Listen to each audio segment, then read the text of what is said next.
डिगरी sub division शहर जुड्डो Ghulam Hussain colony जी रवासन शादीशुदा सदफ़ जरवार धी नियाज़मो जरवार संदसमान नसीम जरवार ऐं भाउ हसन अली जरवार सां गॾिजी डिगरी प्रेस क्लब ते पहुती ऐं पंहिंजी दस्तकथा कहाणी ॿुधाईंदे चयो त आउं बेवस क़ैद में क़ैदियाणी बणियल हुयुसि।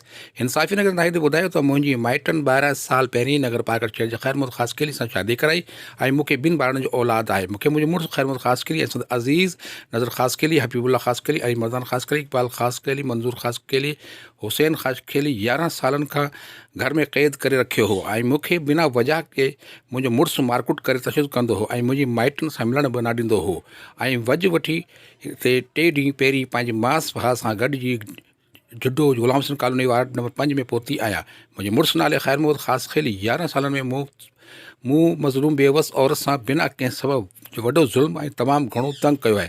संदसि माउ जो चवणु हो त ॻोठ असांजो जुड्डो गुलाम हुसैन कॉलोनी, हीअ मुंहिंजी न्याणी आहे छोकिरी, हीअ अॼु 12 साल खां वठी क़ैद हुई नंगर पार्कर में। नंगर में असांजे शादी करे ॾिनी।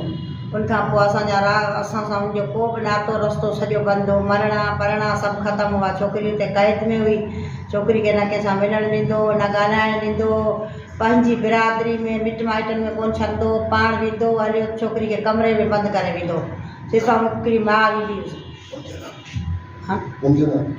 मुंहिंजो नालो ख़ैर मोहम्मद, मुंहिंजे भाउ जो नालो नज़र मोहम्मद। उहो बि मुंहिंजो जेको भाउ हो उहो बि वॾो ज़ुल्म कंदो, वॾे ज़ुल्म में हुई।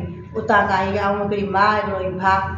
असां छोकिरी खे उतां कढियो आहे सिर्फ़ु 2 कपिड़नि में।